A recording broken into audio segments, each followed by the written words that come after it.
बिल्ली की अपेक्षा के अनुसार आप स्मार्ट लड़की। तुम्हारी नाक सचमुच तेज है। किन युआन ने हुआन लियुई के छोटे सिर पर सिर हिलाया। तभी ये जियो ने देखा कि किन परिवार के आंगन में वास्तव में एक छोटा तालाब था। वहां काफी संख्या में बैंगनी रंग की मछलियां थीं। ये जियो ने स्टार बीस्ट इंसाइक्लोपीडिया से देखा था कि बैंगनी रंग की मछली में भेड़िया वर्ग की रक्त रेखाएं होती हैं। वे तेजी से बढ़े और पुनरुत्पादित हुए।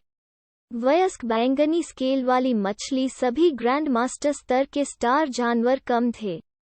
वे समूह हमलों में अच्छे थे और उनके दांत तेज और शक्तिशाली थे। उनकी ताकत समान स्तर के एक स्टार जानवर की हड्डियों को आसानी से फाड़ने के लिए पर्याप्त थी।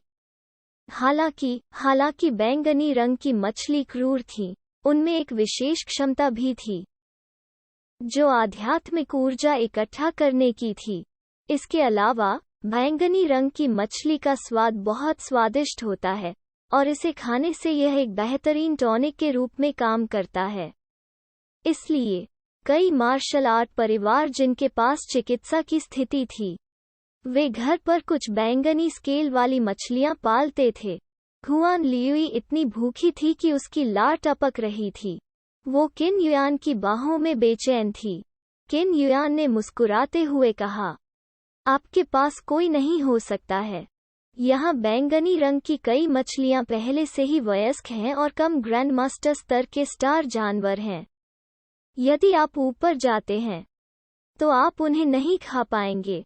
आप उनके द्वारा खाए भी जा सकते हैं। ये जियो ने तुरंत अपनी आध्यात्मिक ऊर्जा का इस्तेमाल हुआन लियुई को दबाने के लिए किया। इसे पकड़ो। क्या मैंने अभी आपको खाने की मेज पर खाने के लिए इतनी सारी चीजें नहीं दी हैं? हुआन लियुई ने भी विरोध करने के लिए अपनी आध्यात्मिक ऊर्जा का इस्तेमाल किया। क्या तुमने मुझे जो भोजन दिया है उसकी तुलना इससे की जा सकती है? वे बैंगनी रंग की मछली हैं।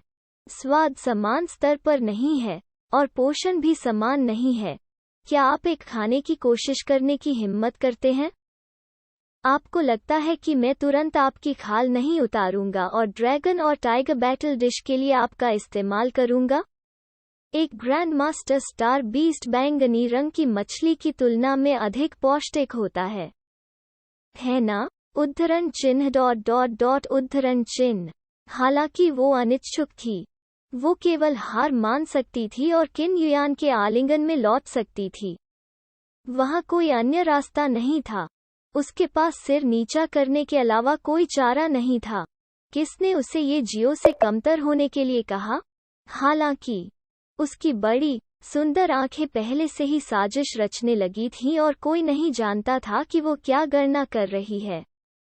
किन युआन ने सोचा कि उसके अनुनय ने काम किया है और उसने खुशी से हुआन लियुई के छोटे से सिर पर हाथ फेरा। क्या समझदार बिल्ली है। मैं कुछ दिनों तक तुम्हारी देखभाल क्यों नहीं करता? हुआन लियुई की आंखें चमक उठीं और उसने तुरंत किन युआन की छाती को कई बार जोर से रगड़ा। मियाऊ। हे, ये जियो, क्या तुमने देखा?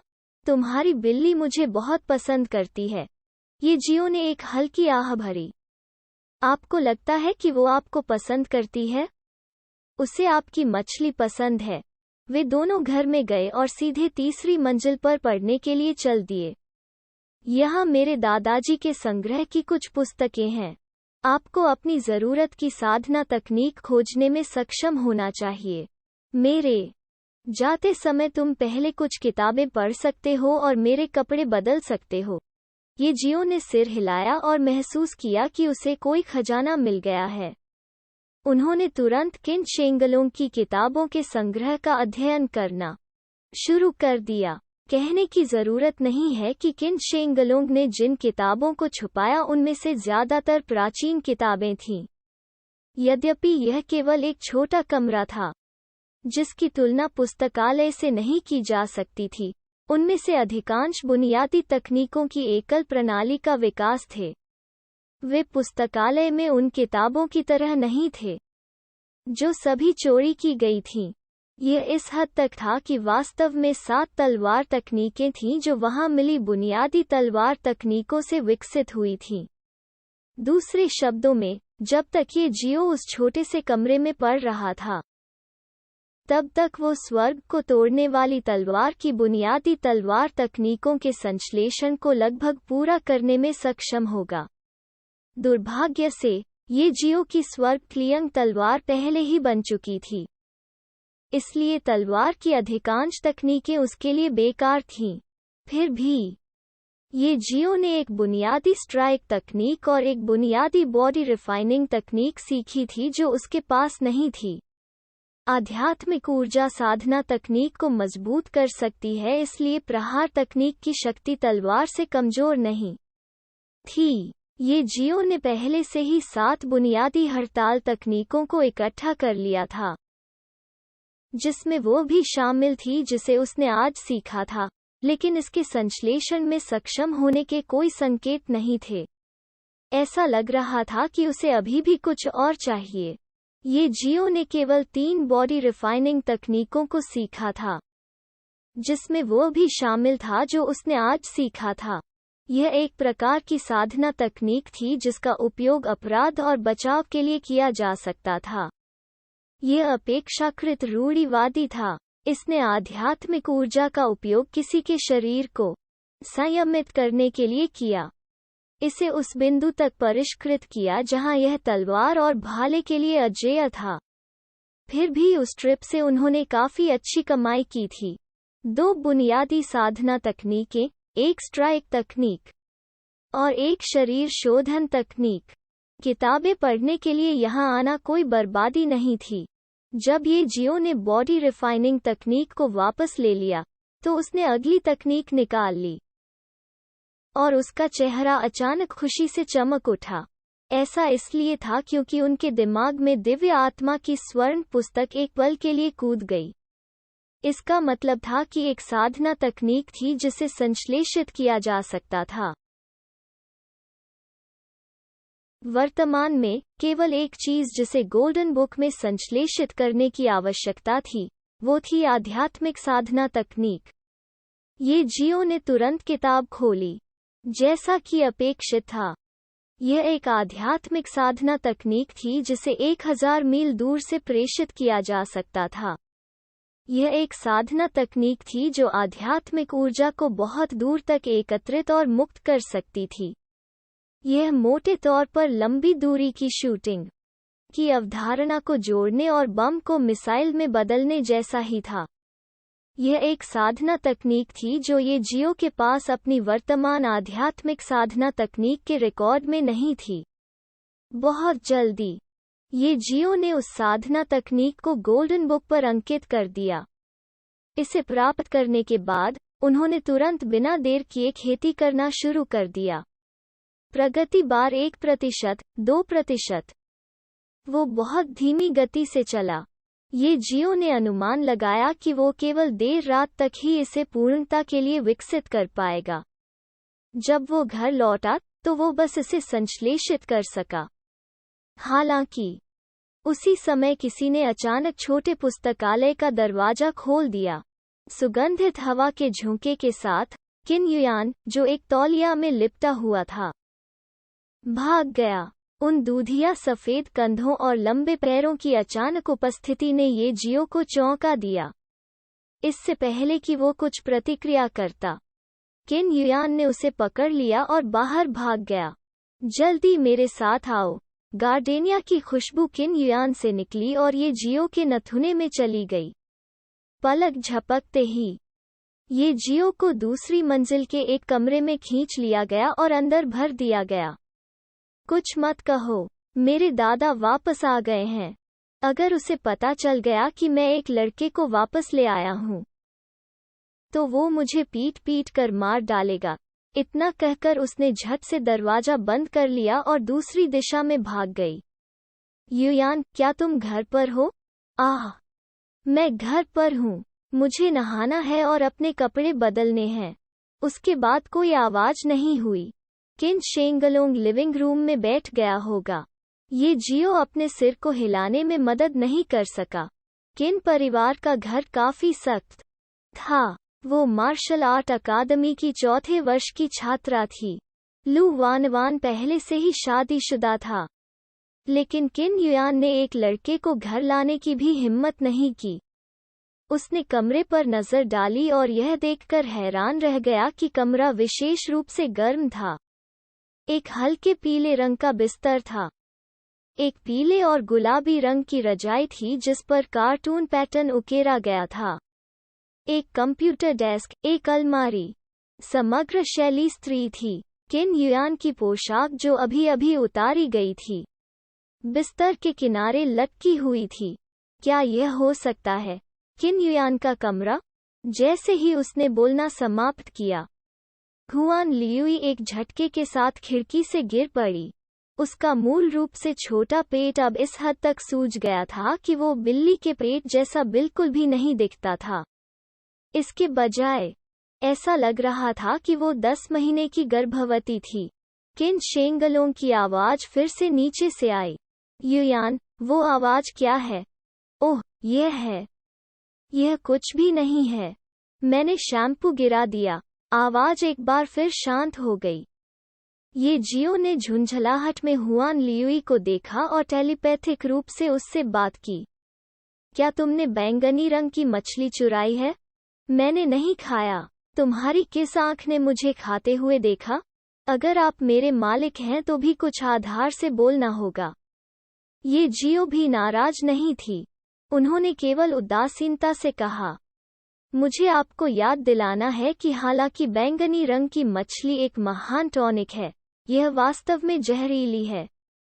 यदि आप इसे पेशेवर उपचार के बिना खाते हैं, भले ही आप ग्रैंडमास्टर स्तर के स्टार बीस्ट हों, फिर भी आपको ऐंठन का अनुभव होगा। हुआन लियुई का शरीर कई बार कांप उठा। उसका छोटा सिर हिला नहीं सकता था, लेकिन उसने शांत होने का नाटक किया। मैं ठीक हूँ, देखो, मुझे ऐंठन नहीं है। यहाँ तक यह आपको अनजाने में अपनी आंखें घुमाने का कारण बनता है और आपकी चेतना अस्त व्यस्त हो जाएगी। हुआन लियुई की आंखें पहले से ही सफेद हो रही थीं। उसका शरीर उसके मानव आकार के बिल्ली कान वाले रूप में बदल गया, और फिर वो वापस एक बिल्ली में स्थानांतरित हो गई। मैं ठीक हूँ, मेरी चेतना नियंत्रण में है। तुम्हारे मुंह से झाग भी आ सकता है। अगर यह गंभीर है तो यह मौत का कारण बन सकता है। हुआन लियुई जमीन पर गिर पड़ा। जैसे ही वो मरोड़ रही थी, उसने सफेद झाग उगल दिया। वो अपने पशु रूप और मानव रूप के परिवर्तन को नियंत्रित करने में असमर्थ थी। उसके छोटे छोटे पंजे बेकाबू होकर कांपते रहे, लेकिन वो फिर भी जिद्दी थी। मेरे मुंह से झाग नहीं आ रहा है। किसके मुंह से झाग आ रहा है? एक पल के बाद उसने असहाय रूप से आह भरी। अंत में वो बैठ गया और उसका इलाज करने के लिए हुआन लियुई में आध्यात्मिक उड़हर देकर मौत के घाट नहीं उतारा जाएगा। हालांकि अगर किन युआन ने हुआन लियुई को ऐसी अवस्था में देखा तो उसे गुस्सा आना कोई बड़ी बात नहीं होगी। हालांकि अगर वो यह मान लेती है कि हुआन लियुई एक ग्रैंडमास्टर स्तर की स्टार बीस्ट थी, तो यह काफी परेशानी भरा होगा।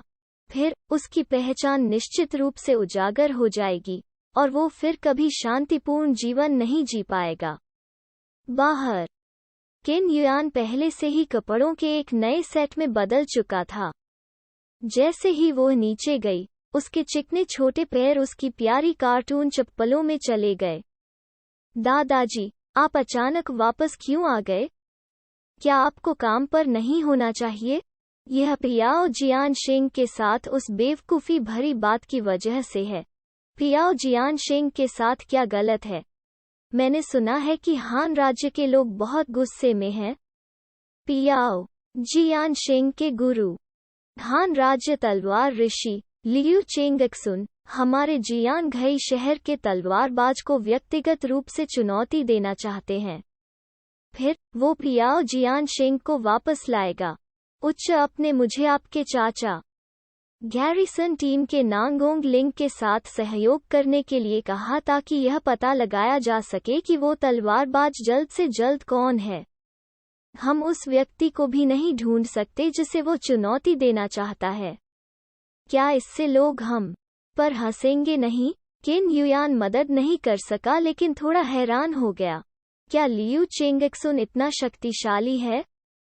हमारे 9 प्रांतों में कई मार्शल आर्टिस्ट हैं और उन्होंने अकेले आने की हिम्मत की।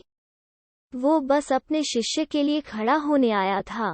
सांस्कृतिक आदान प्रदान कानून के खिलाफ नहीं है।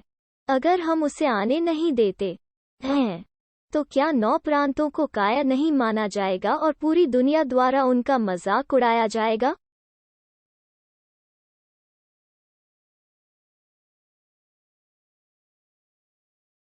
हालांकि यह सांस्कृतिक आदान प्रदान के बहाने था, फिर भी वो एक असाधारण मार्शल कलाकार है। यदि 9 प्रांतों में मार्शल कलाकार भी होते जो उसे दबा सकते थे, तो उन सभी के लिए एक साथ इकट्ठा होना और उस पर हमला करना असंभव होगा। जब तक हम प्रतीक्षा करते हैं, उस अवधि के दौरान वो 9 प्रांतों के आम लोगों के लिए कितना खतरा पैदा करेगा?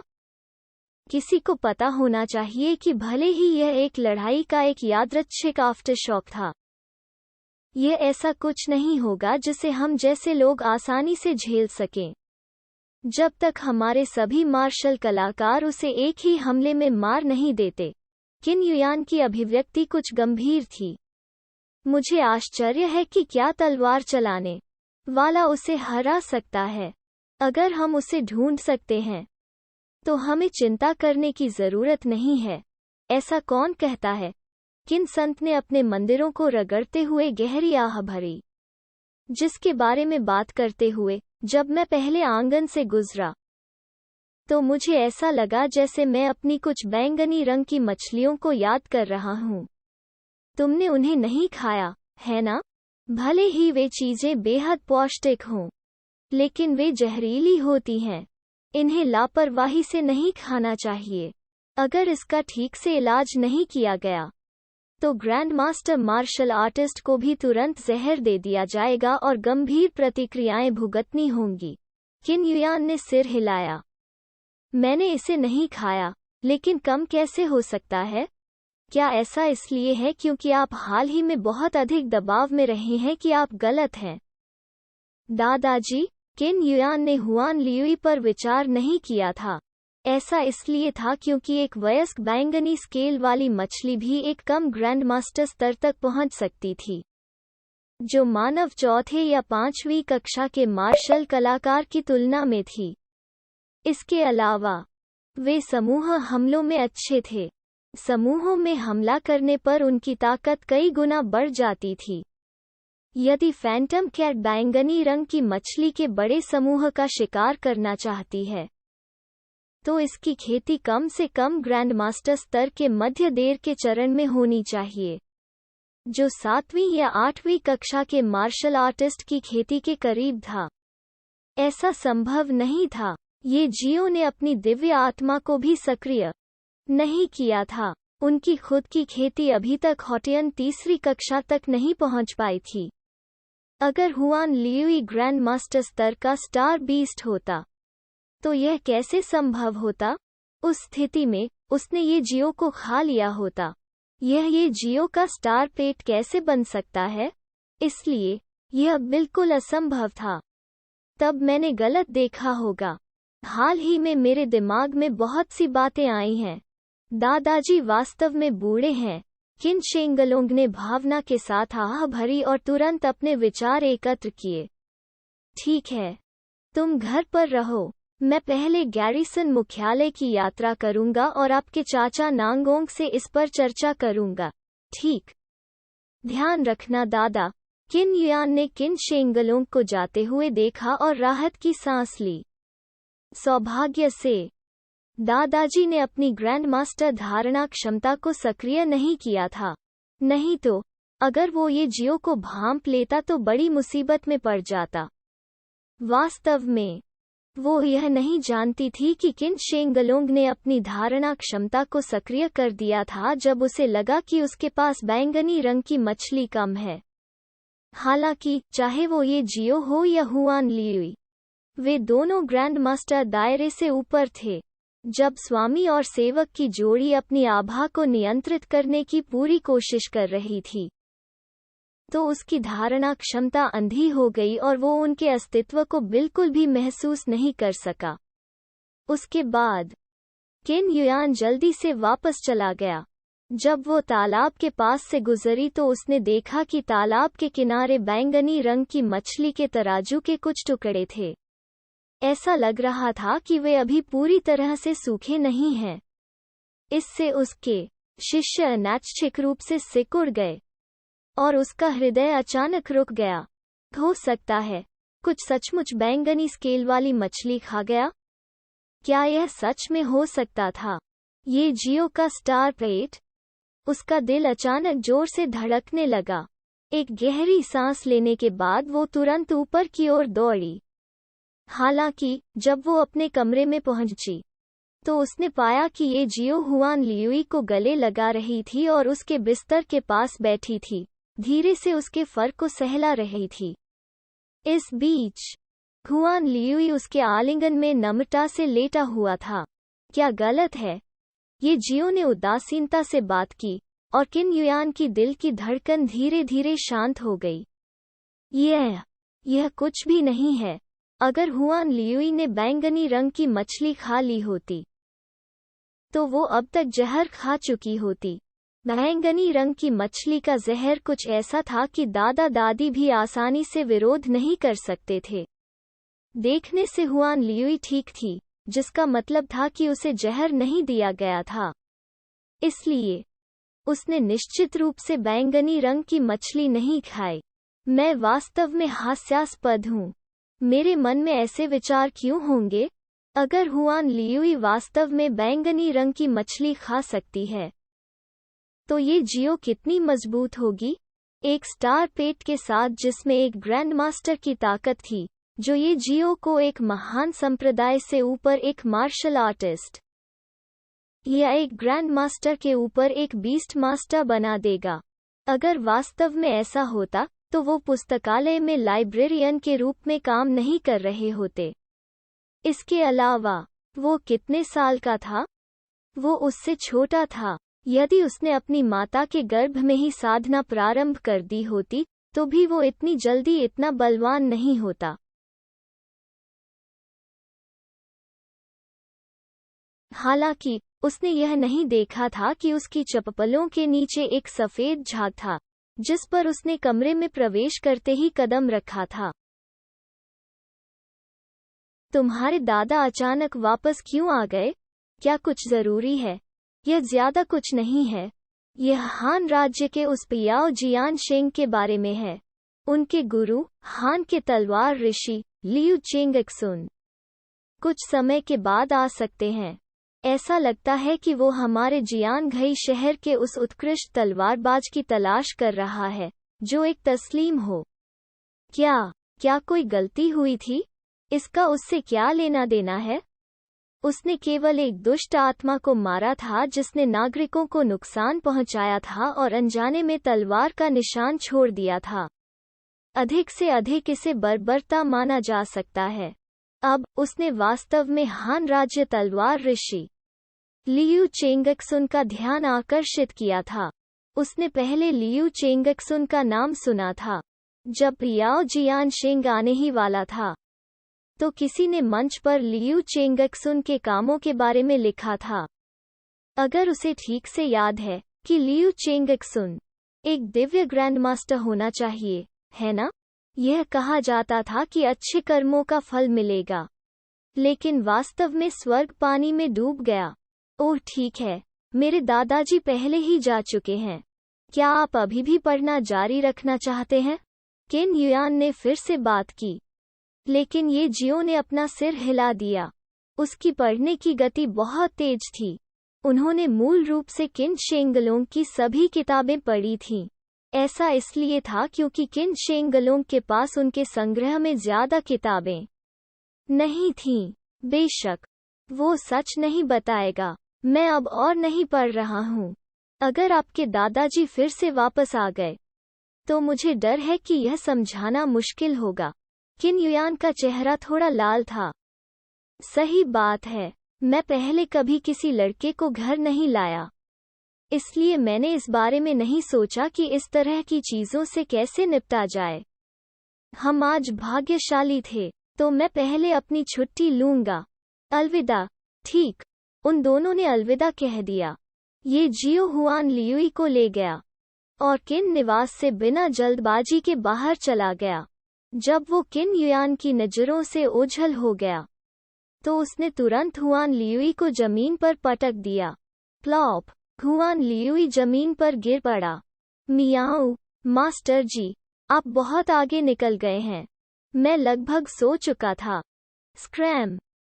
अपने आप को छोड़ दो। ये जियो को उस बूढ़ी बिल्ली की आदत डालने की जहमत नहीं उठाई जा सकती थी। हुआन लियुई केवल पीछे चल सकता था। दूसरी बार उसने किन युयान को छोड़ा। उसे उसकी याद आई। सॉफ्ट सोफा छूट गया।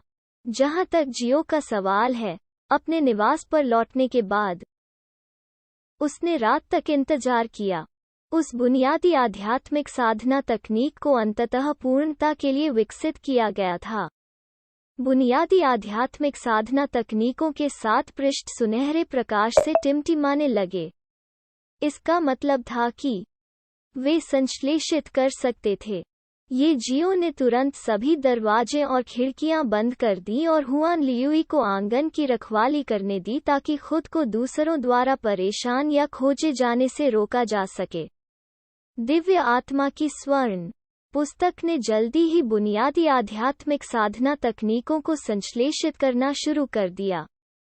7 बुनियादी आध्यात्मिक साधना तकनीकें 7 बड़े सुनहरे शब्दों में बदल गईं। मुफ्त, डरपोक, नहीं, टैंप, कून। आखिरी शब्द क्या है? मतलब, ये जियो ने मुंह फेर लिया क्योंकि एक शब्द जिसे उसने नहीं पहचाना था, कागज पर दिखाई दिया। रहने भी दो। वैसे भी सिंथेसाइज करना गोल्डन बुक का काम था। यह इसे अपने आप सुलझा लेता था। बहुत जल्द प्रक्रिया पूरी हो गई थी। 10 मिनट से भी कम समय लगा। एक अत्यंत विशेष आध्यात्मिक साधना तकनीक प्रकट हुई। नाम काफी दिलचस्प था, बिग डिपर का ग्रैंड मिस्ट्री। एक साधना तकनीक जो ये जियो के अनुकूल थी और एक अत्यंत दिखावटी आभा से भरी हुई थी। बेशक भले ही वो चिढ़ा रहा था, फिर भी ये जियो ने इसे स्वीकार किया। इसमें किसी की इच्छा को बढ़ाने, एकीकृत करने, लड़ने, बचाव करने, हमला करने, मतिभ्रम करने और संशोधित करने की क्षमता थी। किसी की आध्यात्मिक ऊर्जा का उपयोग करने के लिए अत्यंत शक्तिशाली तरीकों के अलावा इसकी क्षमता ये जियो की किसी भी मौजूदा साधना तकनीक से कम नहीं थी। शक्तिशाली कृपाण और स्वर्ग को भेदने वाली तलवार केवल आक्रामक खेती तकनीकों पर हावी थी। साथ ही वे किसी की साधना को बढ़ा भी सकते थे, लेकिन वे आध्यात्मिक ऊर्जा को अवशोषित या उसकी भरपाई नहीं कर सकते थे। वायलेट्सी ऑफ स्टॉर्स एक साधना तकनीक थी जो आध्यात्मिक ऊर्जा को बड़े पैमाने पर अवशोषित कर सकती थी। यह किसी की खेती को बढ़ा भी सकता था, लेकिन हमला नहीं कर सकता था। उन सभी की अपनी अपेक्षाकृत सरल उपयोग शर्तें थीं। जहां तक डिपर के ग्रैंड मिस्ट्री का सवाल है, यह न केवल हमला कर सकता है, यह बचाव भी कर सकता है, आध्यात्मिक साधना को बढ़ा सकता है और नुकसान की भरपाई के लिए आध्यात्मिक ऊर्जा को अवशोषित कर सकता है। यह व्यवहारिक रूप से सभी प्रकार की क्षमताओं के समान था जो सभी को एक साथ एकत्रित किया गया था। ये जियो ने यह कहने का साहस किया कि कई प्रकार की आध्यात्मिक साधना तकनीकें नहीं होनी चाहिए जो उस दुनिया में इतनी व्यापक थीं। अभी मैंने पहले से ही 2 शक्तिशाली शारीरिक आक्रमण चालें, एक कृपाण और एक तलवार की खेती की है। मैंने एक आध्यात्मिक साधना तकनीक और एक मानसिक साधना तकनीक भी विकसित की है। समान स्तर के लोगों में से मेरी क्षमता समान स्तर के सामान्य काश्तकारों की तुलना में अधिक मजबूत होनी चाहिए। हालांकि इस समय मुझमें अभी भी कुछ कमजोरियां हैं। एक मेरी रक्षात्मक क्षमता है। मेरी रक्षात्मक क्षमता को ठीक से अपग्रेड नहीं किया गया है, इसलिए यह सबसे उपयुक्त नहीं है। अगर मैं लड़ूं, चाहे मैं कितना भी मजबूत क्यों न हो, अगर कोई मुझे डंडे से मार दे तो मैं इसे बर्दाश्त नहीं कर पाऊंगा। फिर हमला कितना भी जोरदार क्यों न हो, क्या यह बेकार नहीं होगा? ऐसा इसलिए था क्योंकि उस दुनिया में वे अकेले मार्शल आर्टिस्ट नहीं थे। इसका मतलब यह नहीं था कि ये जियो जैसे केवल एक या दो शक्तिशाली ग्रैंडमास्टर थे। अगर वे वास्तव में लड़ते तो कौन जानता था कि दूसरा पक्ष उन्हें पीटेगा? ये जियो यह भी जानता था कि भले ही वो किसी से दुश्मनी न करे और सूक्ष्म तरीके से खेती न करे, कोई भी उसे जाने नहीं देगा। पियाओ जियानशेंग के गुरु तलवार ऋषि लियू चेंगक्सुन एक जीवित उदाहरण थे। उसने एक दुष्ट आत्मा को मार डाला था और गलती से एक तलवार का निशान छोड़ गया था, जिसने उसका ध्यान आकर्षित किया था। कौन जानता था कि भविष्य में क्या होगा? सावधानी बरतना हमेशा अच्छा था। हालांकि भले ही मैं कम समय में बुनियादी बॉडी रिफाइनिंग तकनीक नहीं ढूंढ पा रहा हूं और इसे पूरी तरह से बॉडी रिफाइनिंग तकनीक में संश्लेषित नहीं कर पा रहा हूं, फिर भी मैं हथियारों को परिष्कृत करने और अपने लिए कुछ कवच बनाने पर विचार कर सकता हूं, जिसे बचाव के तौर पर इस्तेमाल करना ठीक नहीं था। ओह ठीक है, मैं अपनी लड़ाकू ताकत बढ़ाने के लिए हथियार भी बना सकता हूँ। मार्शल कलाकारों के बीच की लड़ाई उनके पिछले जीवन में कुछ मालकिनों के बीच लड़ाई की तरह नहीं थी। अगर वो सावधान नहीं होता तो लोग सचमुच मर जाते, इसलिए उसे निश्चित रूप से पहले से तैयारी करनी पड़ी।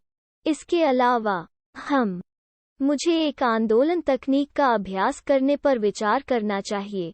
ग्रैंडमास्टर्स वास्तव में बहुत तेज दौड़ते थे। बड़े बड़े दादा दादी और भी तेज दौड़े। हालांकि उनके दौड़ने की एक सीमा थी। यह एक कार की गति सीमा की तरह था। यह अधिकतम गति से अधिक नहीं होगा और यह बहुत अधिक ऊर्जा की खपत करेगा।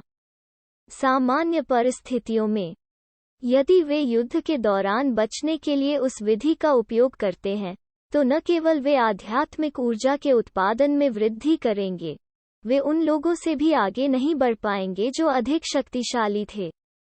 उदाहरण के लिए, ये जियो 200 मील प्रति घंटे से भी कम दौड़ सकता था। हालांकि वायलेट सी ऑफ स्टॉर्स जैसी अविश्वसनीय मानसिक साधना तकनीक के समर्थन से भी वो इसे लंबे समय तक झेलने में सक्षम नहीं हो सकता है। इसके अलावा वो कुछ शीर्ष तकनीकी उपकरणों से आगे निकलने में सक्षम नहीं हो सकता है। आंदोलन तकनीक आध्यात्मिक ऊर्जा की खपत को बहुत कम कर देगी, साथ ही ये उसे गति भी देगा। इसका परिणाम सभी पहलुओं में अप्रत्याशित लाभ होगा, जैसे लड़ना, बचना, लोगों को बचाना, अचानक हमले करना वगैरह। इसलिए उन्हें एक आंदोलन तकनीक विकसित करनी पड़ी। अचानक ये जियो के दरवाजे से एक तेज दस्तक की आवाज आई। Bang bang bang. अगले ही पल ये जियो ने दरवाजे के बाहर से एक तेज आवाज सुनी। दरवाजा खोलो, मैं मकान मालकिन हूँ। ये जियो की भौहें थोड़ी फड़क गईं। इस समय मकान मालकिन क्यों आएगी? हालांकि जब वो इसे समझ नहीं पाया तो उसने अपना सिर हिलाया और दरवाजा खोलने के लिए बाहर चला गया। ये जियो ने अभी दरवाजा खोला ही था कि एक छोटी मोटी औरत नजर आई।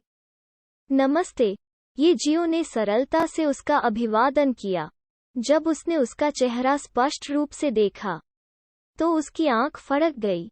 एक और उथली औरत, आप वो व्यक्ति हैं जिसने मेरा घर किराए पर लिया है? ये जियो ने सिर हिलाया। दूसरे ने उसे सिर से पांव तक आकार दिया और उसकी निगाहें अधिक कोमल हो गईं।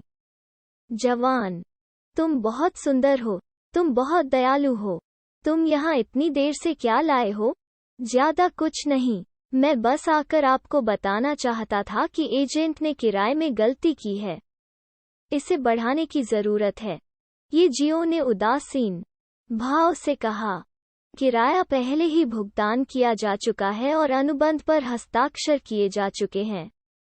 अगर आप किराया बढ़ाना चाहते हैं तो एजेंट को सूचित करें, फिर आकर मुझसे बात करें। मकान मालकिन ने अपना एक हाथ कमर पर रखा और अहंकार से कहा, मैं अभी तुमसे बात करता हूँ। आप मेरा घर किराए पर दे रहे हैं, तो मैं बिचौलिए से बात क्यों करूं? अब से किराया बढ़ेगा, अन्यथा आपको पैकअप और छोड़ना होगा। बेशक आप न तो कर सकते हैं। यदि आप नहीं जाते हैं तो मैं हर दिन आपका अनुसरण करूंगा। तुम जहां जाओगे मैं तुम्हारा पीछा करूंगा। मैं इसे बना देता हूं ताकि तुम काम पर भी न जा सको। ये जियो की आंखों में एक ठंडी चमक चमक उठी। वो महिला स्पष्ट रूप से बिना वजह परेशान कर रही थी। पहले वो घर भूतिया था और वो इसे किराए पर नहीं दे सकती थी। अब यह देखकर कि वो अच्छी तरह से जी रहा था, इसका मतलब था कि भूत नहीं थे या भूत पहले ही भाग चुके थे, इसलिए वो कीमत बढ़ाने के लिए आई। शायद 100 युआन प्रति माह की पिछली कीमत विशुद्ध रूप से उन लोगों को मुआवजा देने के लिए थी जिन्हें उससे निपटना था। वो बस दूसरों के जीवन को महत्व नहीं देती थी। यह देखकर कि वो बोलता नहीं है, मकान मालकिन उसके करीब चली गई और उसने अपना कोमल हाथ बढ़ाया। ये जियो की छाती को थपथपाना चाहती थी। चैनल की तेज गंध ने ये जियो को अपनी भौहों को थोड़ा ऊपर उठाने के लिए प्रेरित किया और वो तुरंत एक कदम पीछे हट गया। मोटा महिला चूक गई और उसने एक अप्रसन्न अभिव्यक्ति प्रकट की, लेकिन उसने जल्दी से एक बुरी मुस्कान फिर से डाल दी। यदि आप नहीं चाहते कि मैं कीमत बढ़ाऊं तो वैकल्पिक समाधान होना असंभव नहीं है। मेरे पास पैसा है और मुझे ढीले बदलाव की जरूरत नहीं है। मुझे एक कप चाय के लिए बुलाओ और चलो अच्छी बात करते हैं। ये जियो की अभिव्यक्ति उदासीन थी और उसने बिना पलक झपकाए कहा, फिर अंदर आओ। इतना कहकर वो पलटा और घर की ओर चल दिया। ठीक है, तब मैं प्रवेश करती हूँ। मकान मालकिन चेहरे पर मुस्कान लिए जल्दी से आंगन में चली गई। फिर उसने दरवाजा बंद कर अंदर से बंद कर लिया। बेबी, मैं अंदर आ रहा हूँ। उसने अपनी कमर घुमाई, अपने नन्हे हाथों को सहलाया और चुपके से कमरे में चली गई। धमाका। एक पल में ऐसा लगा जैसे उसके दिमाग को भारी झटका लगा हो। उसके अतीत की कई यादें बिजली की चिंगारियों की तरह थीं, जो उसके दिमाग में पागलों की तरह उछल रही थीं। ये जियो की पीठ को देखते हुए उसने दोनों घुटनों के बल घुटने टेक दिए।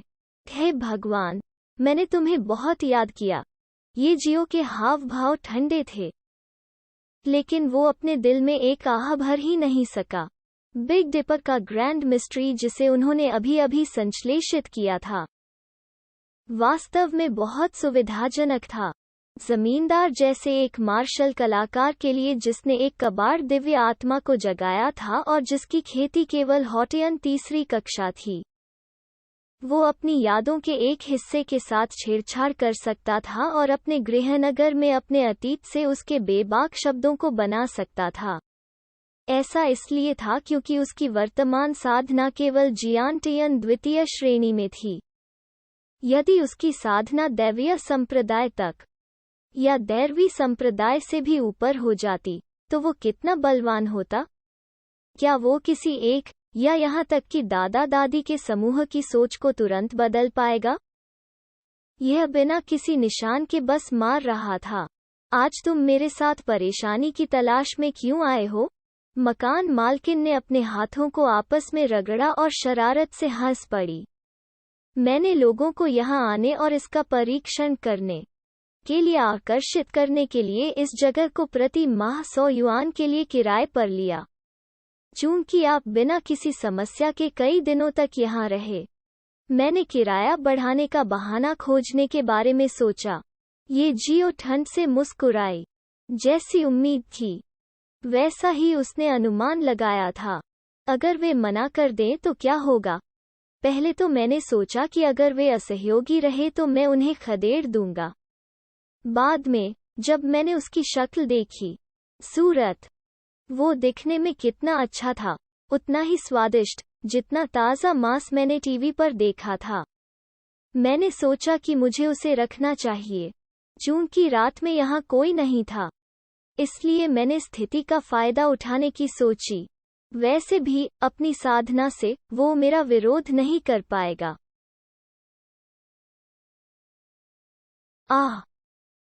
यह बहुत शर्मनाक है। मकान मालकिन के 2 कोमल हाथों ने उसके चेहरे को ढक लिया और सिर हिलाया। ये जियो का चेहरा मदद नहीं कर सकता था, लेकिन हिंसक रूप से कांप रहा था। आंगन में हुआन लियुई पहले से ही हंसी में घूम रहा था। PFFT। हा, ये जियो का चेहरा ठंडा था और उसने ठंड से कहा, जाओ मेरे लिए पैर धोने के पानी का एक बेसिन ले आओ। ठीक है। मकान मालकिन आज्ञाकारी रूप से ये जियो के लिए पैर धोने के पानी का एक बेसिन ले आई। पिताजी, क्या यह पैर धोने का पानी ठंडा है? ठीक है, मैं तुम्हारे लिए तुम्हारे पैर धोऊंगा। मैंने इसे अपने गृहनगर में भी वापस किया। ठीक है। मकान मालकिन ये जियो के पैर धोने के लिए तुरंत बैठ गई। ये जियो ने गंभीर भाव से कहा, सुनो बेटी, एक अच्छा इंसान बनने के लिए आपको ईमानदार होना होगा, अपना आचरण ठीक से रखना होगा और सही बैठना होगा। मेरे पिता इतने वर्षों के बाद भी मुझ पर अपनी बुद्धि प्रदान कर रहे हैं। किराया आपने खुद तय किया है, इसलिए आपको उसका पालन करना होगा। आप सही कह रहे हैं पापा। इसके अलावा जब भी आप किसी पुरुष को देखें तो मत डौलें। आप देखिए, एक महिला के रूप में आपका स्वाभिमान कहाँ है?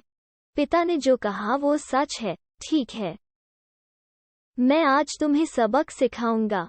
भविष्य में एक अच्छे इंसान बनो। धन्यवाद पिताजी। पैर धोने का पानी निकालो।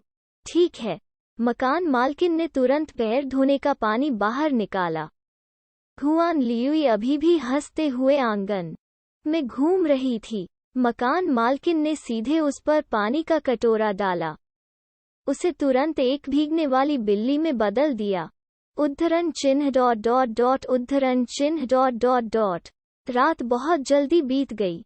ये जियो ने मकान मालकिन की यादों के साथ छेड़छाड़ की थी। उससे कहा था कि वो अगले साल उस घर के बारे में न सोचें। 1 साल के बाद उसकी खेती शायद बहुत मजबूत स्तर तक बढ़ गई होगी और उसे अब घर किराए पर लेने की आवश्यकता नहीं होगी। निर्देशक ओयांग युनजोंग हमेशा की तरह सुबह काम पर चले गए। उसने एक और नियमित बैठक की, लेकिन गु हाई नहीं आया। उनके अनुसार उपहारों की एक लहर मिलने के बाद वो इस्तीफा दे देंगे और वो शायद सुबह इस्तीफे की प्रक्रिया को पूरा करने आएंगे। आज की नियमित बैठक मुख्य रूप से हमारे पुस्तकालय में हाल ही में कर्मियों के स्थानांतरण के मुद्दे के बारे में बात करने के लिए है। कुछ समय पहले छोटे पैमाने पर पशु आपदा के कारण हमारे कई सहयोगियों का तबादला कर दिया गया था। विकास के इस दौर के बाद पुस्तकालय के नए कर्मचारियों ने धीरे धीरे अपने पदों पर कब्जा कर लिया है। इसलिए मैं प्रबंधन के लिए अनुभवी और उत्कृष्ट पुराने कर्मचारियों के एक हिस्से को बढ़ावा दूंगा। विशिष्ट कर्मियों की सूची बड़े पर्दे पर है, हर कोई अपने लिए देख सकता है। फिर सूचना बदलने और नया कार्य कार्ड प्राप्त करने के लिए कार्मिक विभाग में जाएं। ये जियो ने बड़े पर्दे पर नजर डाली। कुल 3 लोग थे जिन्हें तीसरी मंजिल पर प्रबंधक के रूप में पदोन्नत किया गया था। हत्यारा सुश्री वांग, लौह मुर्गा ओल्ड लियू। अंत में तथाकथित तीसरी मंजिल का राजकुमार सुंदर और सुंदर। खुद उन्हें पदोन्नति की उम्मीद नहीं थी, हालांकि इसके बारे में ध्यान से सोचने पर उन्हें पुस्तकालय की तीसरी मंजिल पर एक अनुभवी व्यक्ति माना जा सकता है। उसे उस दुनिया में आए हुए 9 महीने से अधिक हो गए थे। समय इतनी जल्दी बीत गया। यदि आप प्रभारी हैं तो आपका वेतन 5,000 युआन प्रति माह होगा और आपको महीने में 2 दिन और काम करना होगा। तीसरी मंजिल पर पिछले प्रबंधक और 3 नए प्रबंधकों को मिलाकर कुल 4 प्रबंधक होंगे। आप चारों सप्ताहांत में बारी बारी से काम करेंगे। कार्मिक विभाग के प्रमुख यांग झेंगई ने उनके लिए नौकरियों की व्यवस्था की। नया वर्क परमिट मिलने के बाद हर कोई अपने अपने पदों पर लौटने के लिए तैयार था, लेकिन यांग झेंगई ने ये जियो को रोक दिया। ये जियो, एक पल रुको। ये जियो रुक गई और सुश्री वांग और बाकी ने पहले विदा ली। पर्यवेक्षक यांग मुस्कुराए और कहा, ये जियो, पिछली बार आपके अगले दरवाजे पर सभी सहयोगियों का तबादला कर दिया गया था, जिससे आप खुद ही 2 बड़े क्षेत्रों को पीड़ित और प्रबंधित कर रहे थे। इस बार जब नवागंतुक आए तो मैंने आपके दबाव को थोड़ा कम करने के लिए आपको सिर्फ एक दिया। ये जियो ने सिर हिलाया। धन्यवाद महोदय, आपका स्वागत है। आपने हमारे पुस्तकालय में सबसे अच्छा किया। आपका क्षेत्र सबसे साफ है और आपकी किताबें भी सबसे अच्छी तरह व्यवस्थित हैं। शुभ कार्य जारी रखें। मुझे आपसे बहुत उम्मीदें हैं। ये जियो ने फिर से सिर हिलाया और कुछ ही देर बाद कार्मिक विभाग से निकल गया। जब वो अपने क्षेत्र में पहुंचे तो उन्होंने पाया कि एक कुर्सी पर पहले से ही जीन्स पहने एक बच्चा बैठा था। जब उसने देखा कि ये जियो आ गया है तो वो तुरंत खड़ा हो गया। आप, हेलो मिस्टर, मैं निंग यूहेन हूँ, नया मैनेजर। कृपया मेरा ख्याल रखें। ये जियो ने हल्के से जवाब दिया। बैठिए, घबराने की जरूरत नहीं है। ओह ठीक है। निंग यूहेन वापस कुर्सी पर बैठ गए। उनकी त्वचा बहुत कोमल दिखती थी, कई लड़कियों की त्वचा से भी ज्यादा। वो नहीं जानता था कि ऐसा इसलिए है क्योंकि वो थोड़ा शर्मीला था, लेकिन उसका चेहरा थोड़ा गुलाबी था। ये जियो ने एक नज़र डाली और घूरना जारी नहीं रखा। हालांकि ये जियो के बिग डिपर के ग्रैंड मिस्ट्री ने उसे पहले ही 360 डिग्री अंदर से देख लिया था। वो बच्चा वास्तव में 5वीं कक्षा का एक हॉटियन मार्शल कलाकार था। उसकी हड्डियों की उम्र के हिसाब से उसकी उम्र करीब 18 साल होनी चाहिए। उस खेती के साथ हॉटियन 5वीं कक्षा में आगे बढ़ने में सक्षम होना सामान्य नहीं था। एक प्राकृतिक जन्मजात प्रतिभा। ऐसी प्रतिभा का अकादमी में पोषण नहीं हुआ और न ही अग्रिम पंक्ति में भेजा गया। इसके बजाय वो वास्तव में इस पुस्तकालय में एक छोटा प्रशासक बनकर आया था। दिलचस्प, उसने हल्के से खांसते हुए उदासीनता से कहा, एक प्रशासक का काम बहुत सरल है। हर दिन आप समय पर काम के अंदर और बाहर देखते हैं। आप पुस्तकों की व्यवस्था करने और क्षतिग्रस्त पुस्तकों की समय पर रिपोर्ट करने के लिए जिम्मेदार हैं। दोपहर में काम से निकलने से पहले आप उस जगह को भी साफ कर लेंगे। अन्य समय के दौरान आप पढ़ सकते हैं और अपने काम खुद कर सकते हैं। हालांकि कोई शोर मत करो। पुस्तकालय को मौन की आवश्यकता है। हाँ, आप आज ही आए हैं। वहाँ कौन सी किताबें हैं और उन्हें कहाँ रखा गया है? इसकी एक सूची लें। उनसे खुद को परिचित करें ताकि आप जान सकें कि भविष्य में कोई उन्हें उधार लेने की स्थिति में वे कहाँ हैं। हाँ, निंग यूहेन ने जवाब दिया और तुरंत किताबों का जायजा लेना शुरू कर दिया। ये जियो ने बैठकर पढ़ना जारी रखा। पहले वो केवल 2 क्षेत्रों का प्रबंधन करता था। वे क्षेत्र उनके लिए और उनके सहयोगियों के लिए थे जिन्होंने अपनी नौकरी अगले दरवाजे पर छोड़ दी थी। प्रबंधक बनने के बाद ये जियो 2 या 4 और क्षेत्रों का प्रभारी हो सकता है। वो और किताबें पढ़ सकता था। इसने ये जियो को अपने वेतन में वृद्धि से काफी बेहतर महसूस कराया। कई प्रकार की साधना तकनीकें थीं जिन्हें गोल्डन बुक में पूरा किया जाना बाकी था। मूवमेंट तकनीक, बॉडी रिफाइनिंग तकनीक, स्ट्राइक तकनीक, हथेली तकनीक, फोजिंग तकनीक, स्टार अरे, कीमिया। उनमें से अनगिनत थे। उसे अभी भी बहुत कुछ सीखना और खेती करना था। कुछ मिनट से भी कम समय तक पढ़ने के बाद ये जियो अपनी भौहों को थोड़ा ऊपर उठाने में मदद नहीं कर सका। कुछ अजीब उसके समझने की सीमा में प्रवेश कर गया था। यह एक आत्मिक शरीर था। जिस तरह उसने पहले जिस दुष्ट आत्मा का वध किया था, वो मृत्यु के बाद एक व्यक्ति की आत्मा थी। हालांकि उस आत्मिक शरीर की आभा बिल्कुल सही नहीं थी। वो एक तारे के जानवर के समान एक आभा थी। क्या यह बाघ के दानव का आत्मिक शरीर था? यदि कोई आत्मिक शरीर के साथ प्रवेश करता है, तो उसके अस्तित्व की खोज करने के लिए एक आध्यात्मिक साधना तकनीक की खेती करने वाले ग्रैंड मास्टर या ओझा के अलावा किसी और के लिए यह बहुत मुश्किल होगा। दरअसल उस बाघ दानव का स्तर बहुत ज्यादा था। आध्यात्मिक तकनीक का अभ्यास करने वाला एक ओझा भी उस व्याघ्र दानव को आसानी से नहीं खोज पाएगा यदि उनकी खेती पर्याप्त रूप से उच्च नहीं थी। दुर्भाग्य से यह दूसरों की पहचान से बच सकता था, लेकिन यह ये जियो से नहीं बच सका। बिग डिपर के ग्रैंड मिस्ट्री में आध्यात्मिक तकनीकों को संश्लेषित करने के बाद ये जियो को आध्यात्मिक ऊर्जा और आभा की दोहरी इंद्रियों के बारे में कहा जा सकता है। इसके अलावा यह शानदार धारणा के साथ तकनीक का प्रकार था।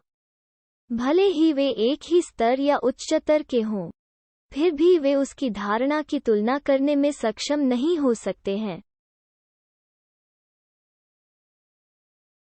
भले ही वे एक ही स्तर या उच्चतर के हों, फिर भी वे उसकी धारणा की तुलना करने में सक्षम नहीं हो सकते हैं। सीधे शब्दों में कहें तो वो आत्मा शरीर नहीं होना चाहिए।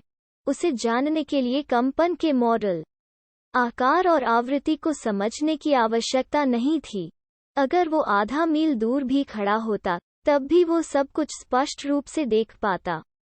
हालांकि ये जियो ने कुछ नहीं कहा और चुपचाप पढ़ना जारी रखा। वो देखना चाहता था कि पुस्तकालय में आकर वो दुष्ट आत्मा क्या करना चाहती है। जल्द ही एक रंगहीन और आकारहीन दुष्ट आत्मा धीरे धीरे पुस्तकालय की तीसरी मंजिल की खिड़की से अंदर आने लगी। उनके हाथ उनकी पीठ के पीछे थे और उनके चारों ओर की आध्यात्मिक ऊर्जा ने एक काले वस्त्र का निर्माण किया। यह भयानक और रहस्यमय लग रहा था। क्या यह जियानघई शहर की लाइब्रेरी है? बचाव केवल इतना है, मेरे मुख्य शरीर के सामने। यह पूरी तरह से बेकार है। यह बताने लायक भी नहीं है। वो पुस्तकालय में तैर गया और उसका शरीर बीच में मदरा गया। उसने भीड़ को देखा। भूतिया आभा के बीच गहरे हरे रंग की लपटों का एक जोड़ा नाच रहा था। वही उसकी आंखें थीं। किंग एल द्वारा छोड़ा गया नक्शा जियानघई शहर के पुस्तकालय के शीर्ष तल पर होना चाहिए।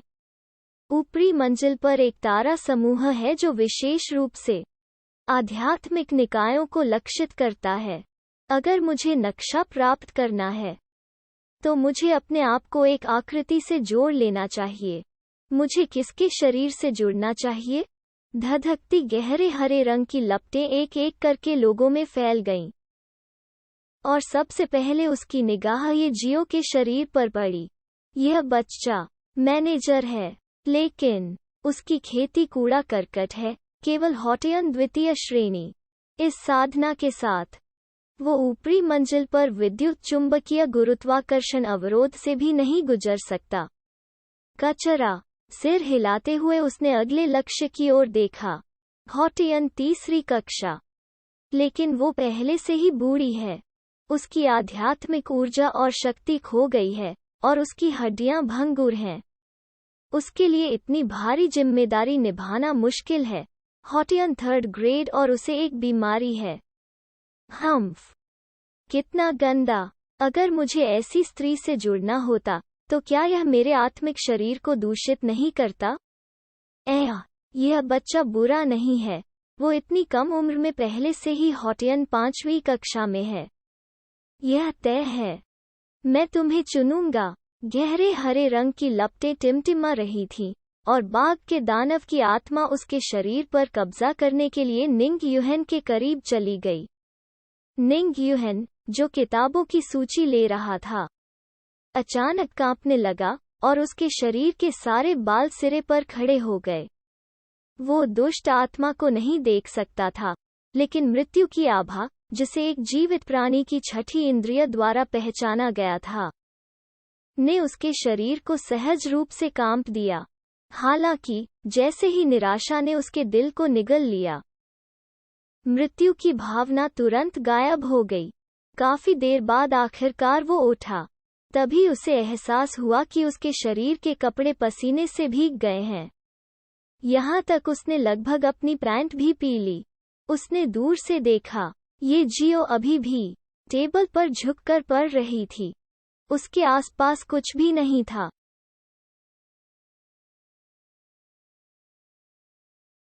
अजीब है, अभी क्या हुआ? मुझे ऐसा क्यों लगता है कि मुझे किसी बेहद भयानक अस्तित्व का निशाना बनाया जा रहा है। निंग युहेन ने अपने माथे से ठंडा पसीना पोंछा और तुरंत अपना सिर हिलाया।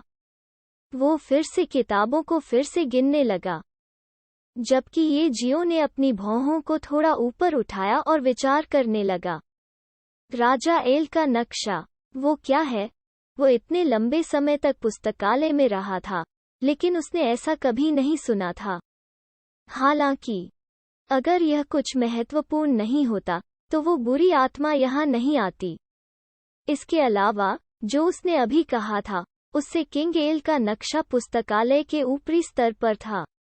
वहाँ जो रखा गया था वो अत्यंत गोपनीय दस्तावेज, फाइलें और आध्यात्मिक साधना तकनीकें थीं। इसके कारण ये जियो को किंग एल के नक्शे में काफी दिलचस्पी थी। ऐसा लग रहा था कि अगर मौका मिला तो उसे इसकी जांच करनी होगी। उसी समय जियान घई शहर के एक कोने में, एक दूरस्थ स्थान में, एक छोटे से घर के भीतर, एक काले कपड़े पहने हुए व्यक्ति अचानक खड़ा हो गया। उसके पास क्रॉस लेग बैठे नौकर मदद नहीं कर सका, लेकिन उलझन में पूछा, मालिक, क्या हुआ? टाइहू का आत्मिक शरीर नष्ट हो गया था क्या? नौकर तुरंत डर से पीला पड़ गया। टाइहू के आत्मिक शरीर की साधना पहले ही अपने चरम पर पहुंच चुकी थी। वो जियांटियन क्षेत्र में कदम रखने और ग्रैंडमास्टर स्पिरिट बॉडी बनने से सिर्फ एक कदम दूर है। अगर पुस्तकालय में एक महान ग्रैंडमास्टर मार्शल कलाकार या ग्रैंडमास्टर रैंक से ऊपर का आध्यात्मिक साधक नहीं होता, तो उसे नष्ट करना असंभव होता। यह वो आदमी होना चाहिए जिसने पिछली बार मेरी योजना को बर्बाद कर दिया और उत्परिवर्तित ग्रैंडमास्टर स्टार जानवर को एक हड़ताल से मार डाला, जिस जगह पर उसने पिछली बार हमला किया था। वो भी पुस्तकालय के पास था। क्या यह पुस्तकालय में कोई हो सकता है? मैं अभी के लिए नहीं जानता, लेकिन 80% संभावना है। अगर वो सच में पुस्तकालय की रखवाली कर रहा है तो नक्शा नहीं मिल सकता। ऐसा लगता है कि हमें आखिरी योजना शुरू करनी है। ये जियो की तरफ 1 घंटे तक पढ़ने के बाद गु हाय आखिरकार आ ही गया। वो लड़का नवविवाहित था और उसके पास करने के लिए बहुत कुछ था। जब वो चला तो वो उच्च आत्माओं में लग रहा था। ओल्ड ये, मैं अपने इस्तीफे के लिए आवेदन करने के लिए ओल्ड यांग के पक्ष में गया था। उन्होंने कहा कि आपको पदोन्नत किया गया है और एक भाग्य बनाया गया है। मेरा वेतन थोड़ा बड़ा है, लेकिन मुझे महीने में 2 दिन और काम करना पड़ता है। अगर मैं सप्ताहांत पर काम करने वाले ओवरटाइम की गणना करके इसकी गणना करता हूँ, तो मेरा वेतन वास्तव में बहुत अधिक नहीं बढ़ा है। इसके बारे में सोचो। मच्छर कितना भी छोटा क्यों न हो, वो अभी भी मांस है। जिसके बारे में बोलते हुए, क्या कुछ हुआ था जब आपने कल किन युआन को वापस भेजा था? क्या होना चाहिए था? बेशक, यह जीवन के दर्शन पर चर्चा करना है। साथ ही यह आपके शरीर को प्रशिक्षित करने और हमारे देश की जनसंख्या बढ़ाने के महान कारण में योगदान करने के लिए है। आप बहुत ज्यादा सोच रहे हैं। ओल्ड ये, आप ऐसा नहीं कर सकते। आपको खड़ा होना होगा। यह भगवान के उपहार की बर्बादी है। ये जियो ने झुंझलाहट में गू हाई की तरफ देखा। क्या आप उस तरह की चीज के अलावा और कुछ नहीं सोच सकते? गू हाई का चेहरा सख्त हो गया। ओल्ड ये, आप नहीं जानते कि एक अच्छे व्यक्ति की दया की सराहना कैसे करें। अगर हम अच्छे दोस्त नहीं होते तो क्या मैं ऐसी अच्छी चीज को प्रोत्साहित कर पाता? किन युआन एक सामान्य गोरी, अमीर और खूबसूरत महिला थी। वो एक मार्शल आर्ट जीनियस भी हैं। इसके अलावा वो एक साफ स्लेट रखती थी और जब वो छोटी थी तब से उसका कोई प्रेमी नहीं था। अगर तुमने उससे शादी कर ली तो तुम हर दिन खुश होकर जागोगे। आपको कितने साल कम मेहनत करनी पड़ेगी? आपको जीवन भर खाने पीने की चिंता नहीं करनी पड़ेगी। आपकी देखभाल करने के लिए आपके पास अभी भी कोई होगा। आपका जीवन कितना सुंदर होगा। अनसुना मत करो और शादी के इतने अच्छे अवसर को जाने दो, ठीक है? इतनी चिंता मत करो। आप शादी करने के बाद एक बूढ़ी औरत बन गई हैं। क्या आप गैरिसन टीम में शामिल हुए? कितने अंक मिले? भले ही हम परिणामों के बारे में बात न करें, फिर भी हम अच्छे दोस्त हैं। क्या तुमने घुटने टेक दिए? गू हाई ने सिर हिलाया। मेरी खेती का स्तर थोड़ा कम है। मेरे माता पिता नहीं चाहते कि मैं अग्रिम पंक्ति में जाऊं, इसलिए मैंने बहुत समय बर्बाद किया। हालांकि मेरे ससुर ने कुछ व्यवस्था करने के लिए पैसे खर्च किए हैं। वो व्यावहारिक रूप से गैरिसन टीम में एक अनुभवी है, इसलिए उच्च आप उसे अभी भी कुछ चेहरा देंगे। मैं आज रात इसे सुलझा लूंगा और कल काम पर जाऊंगा। अच्छी बात है। गैरिसन टीम में जाने के बाद यह पुस्तकालय में जैसा नहीं होगा। गैरिसन टीम को आपराधिक मार्शल कलाकार से निपटना है, लेकिन उन्हें स्टार बीस्ट्स और बुरी आत्माओं से भी सावधान रहना होगा। सावधान रहना हमेशा अच्छा होता है, समझा? मैं पहले अपनी छुट्टी लूंगा। हमारे पास समय होने पर हम संपर्क में रहेंगे। रास्ते में ख्याल रखना। सुबह बहुत सी छोटी छोटी बातें हुईं। ये जियो केवल कुछ किताबें पढ़ने में कामयाब रहा, इसलिए उसने एक भी बुनियादी साधना तकनीक खोजने का प्रबंधन नहीं किया। हालांकि जब वो दोपहर के भोजन के लिए कैफेटेरिया गए तो अनजाने में उनकी खेती फिर से आगे बढ़ गई थी, जिससे वो काफी अच्छा महसूस कर रहे थे। गू हाई की शादी से बहुत पहले वो जियांटियन दूसरी कक्षा में आगे बढ़ चुका था। 1 महीने के समय में वो फिर से आगे बढ़ गया था। अब जबकि वो जियांटियन तीसरी कक्षा में पहुंच गया था, वो पहले से ही ग्रैंड मास्टर रैंक के शिखर पर था। यदि वो फिर से आगे बढ़े तो उसकी साधना महान ग्रैंड मास्टर क्षेत्र में सफलतापूर्वक कदम रखने में सक्षम होगी। महान ग्रैंड मास्टर रैंक तक पहुंचने के बाद किसी की आध्यात्मिक ऊर्जा में भी भारी वृद्धि होगी। हमला करते समय व्यक्ति हमले में आध्यात्मिक ऊर्जा को थोड़ा जोड़ देगा। यह भी एक ग्रैंड मास्टर और एक महान ग्रैंड मास्टर के बीच के अंतरों में से एक था। न केवल आध्यात्मिक ऊर्जा की मात्रा में बहुत बड़ा अंतर था, बल्कि इसके उपयोग में भी मौलिक परिवर्तन हुआ था। बेशक ये जियो को इसमें बहुत दिलचस्पी नहीं थी, क्योंकि वो वर्तमान में बिग डिपर के ग्रैंड मिस्ट्री जैसी शीर्ष स्तरीय आध्यात्मिक तकनीक का अभ्यास कर रहा था। दिव्य आत्मा की स्वर्ण पुस्तक ने जिन साधना तकनीकों को संश्लेषित किया था, वे सभी अत्यंत उच्च गुणवत्ता वाली थीं। केवल एक आध्यात्मिक तकनीक के साथ उसे लड़ने के लिए लोगों को पार करने में सक्षम होना चाहिए। यहाँ तक अगर यह एक ग्रैंड मास्टर की आध्यात्मिक ऊर्जा थी, तो भी वे इसे हल्के में नहीं लेंगे। उन्हें इस बात की परवाह थी कि महान ग्रैंड मास्टर रैंक तक पहुंचने के बाद एक व्यक्ति गुरुत्वाकर्षण के प्रतिबंधों से मुक्त हो सकेगा, आध्यात्मिक ऊर्जा पर कदम उठाएगा और आकाश में ऊंची उड़ान भर सकेगा। वो उड़ जाएगा। यह एक इच्छा थी जो सभी मनुष्यों की थी, एक अभूतपूर्व और अकल्पनीय दायरे तक पहुंचने के लिए उस दुनिया की बेड़ियों से पूरी तरह मुक्त होना। दोपहर के भोजन के बाद वो पुस्तकालय लौट आया। हालांकि उन्होंने एक किताब नहीं पढ़ी। इसके बजाय उसने किंग एल के बारे में पूछताछ करने के लिए पुस्तकालय के खोज इंजन का उपयोग किया। पिछली बार, क्योंकि उसने बाघ के दानव पर ध्यान नहीं दिया था जो गैरिसन में प्रवेश कर चुका था, एक छोटे पैमाने पर पशु आपदा आई थी जिससे वे बहुत खतरनाक हो गए थे। उस समय एक और अधिक शक्तिशाली दुष्ट आत्मा आई थी। वो जिस चीज की तलाश में था वो निश्चित रूप से पिछली बार बाघ के दानव द्वारा किए गए कार्यों से अधिक महत्वपूर्ण थी। कंप्यूटर सिस्टम ने खोजा और बहुत जल्दी एक प्राचीन पुस्तक मिल गई। ज्यादा पुराना नहीं था, एक किताब जिसे the legend under the starry sky कहा जाता था। 140 से अधिक साल पहले। लेखक नहीं कहा गया था, इसलिए कोई विशेष कारण होना चाहिए। हालांकि किंग एल के संबंध में अभिलेखों का एक छोटा सा हिस्सा था। ये जियो पहले पृष्ठ पर फ्लिप किया। उन्होंने जो देखा वो एक ऐसा दृष्टांत था जिसमें अभी भी एक बड़ी प्रासंगिकता थी। यह स्टार बीस्ट आर्मी के आक्रमण का विरोध करने वाले मार्शल कलाकारों का एक समूह था। यह काफी दुखद लग रहा था। फिर दूसरा पृष्ठ मुख्य पाठ था।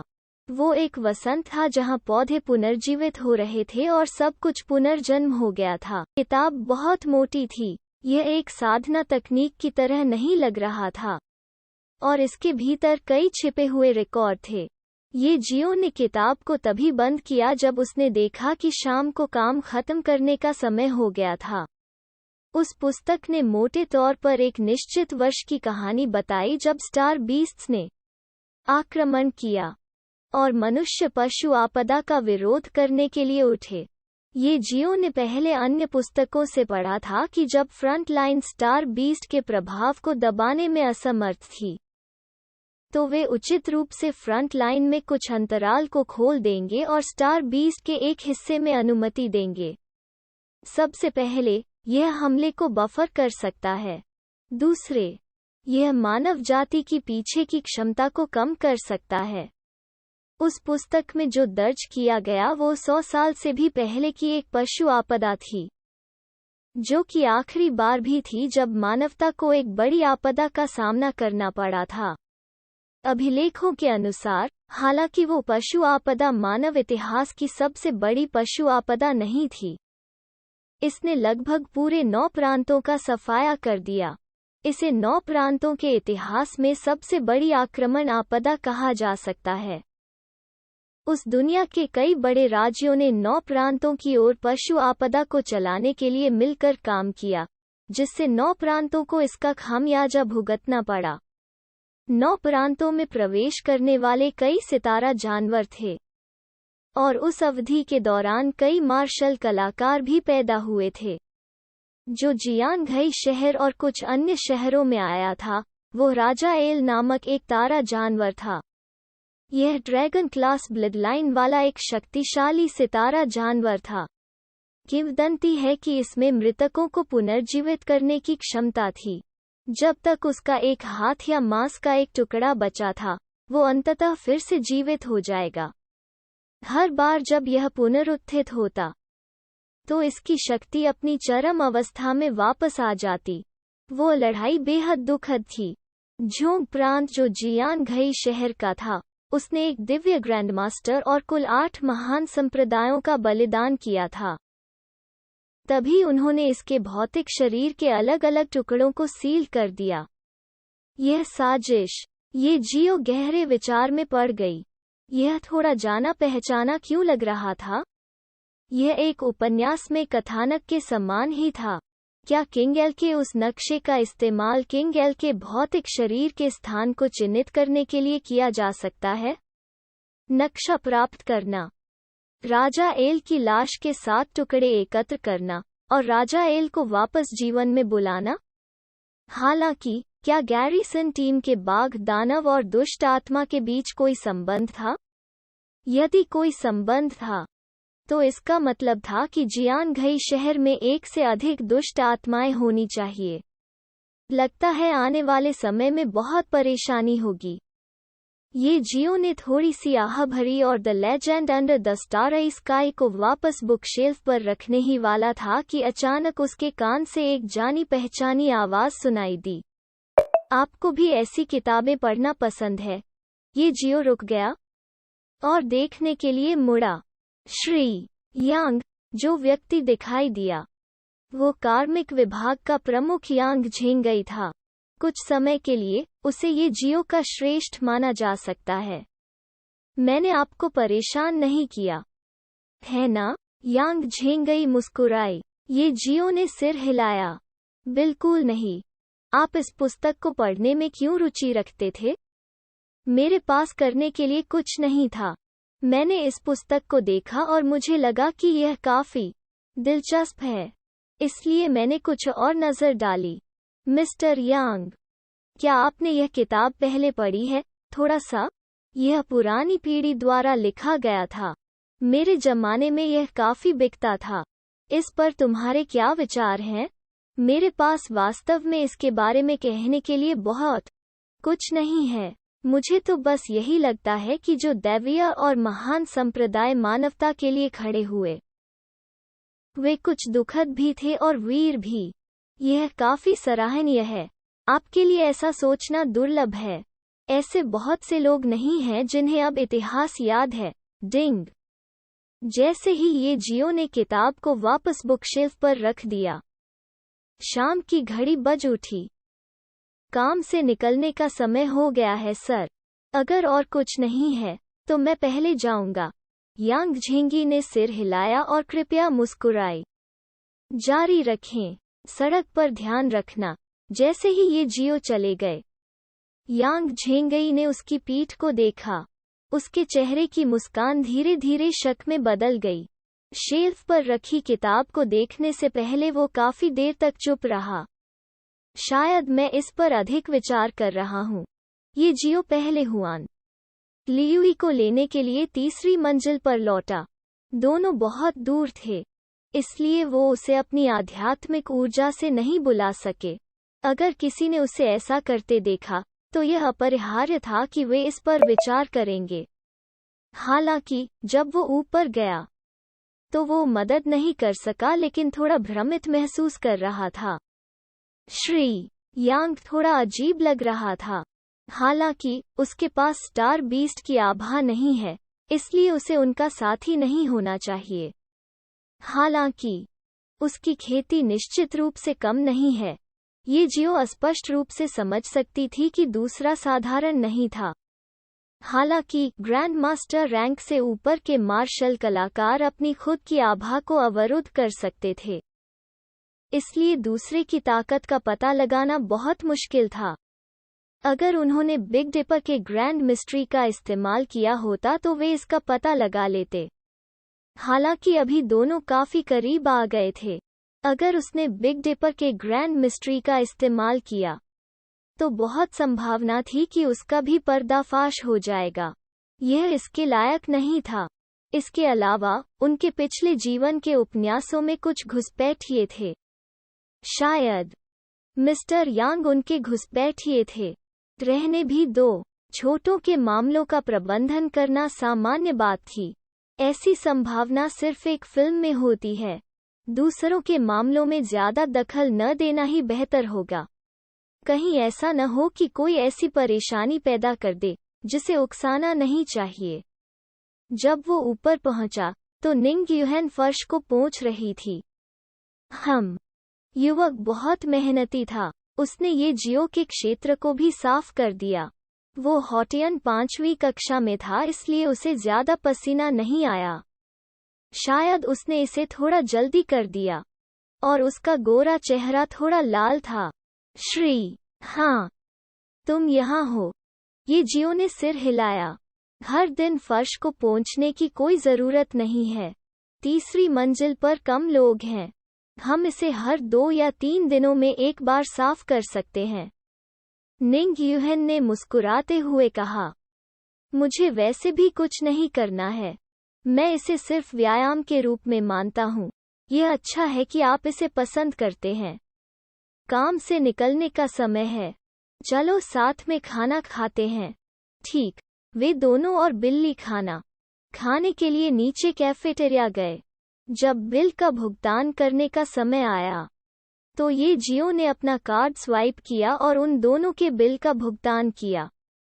निंग यूहन ने जल्दी से कहा, श्री, हाँ, मुझे करने दो, यह मेरा पहला दिन है। मेरे पास गाल कैसे हो सकता है कि तुम मेरे साथ व्यवहार कर सको? यह ठीक है। इसे फर्श पर पोछा लगाने में मेरी मदद करने के लिए इसे मेरे धन्यवाद के रूप में लें। ये जियो के इतना कहने के बाद उसने अपनी थाली खुद उठाई और उसे एक सीट मिली।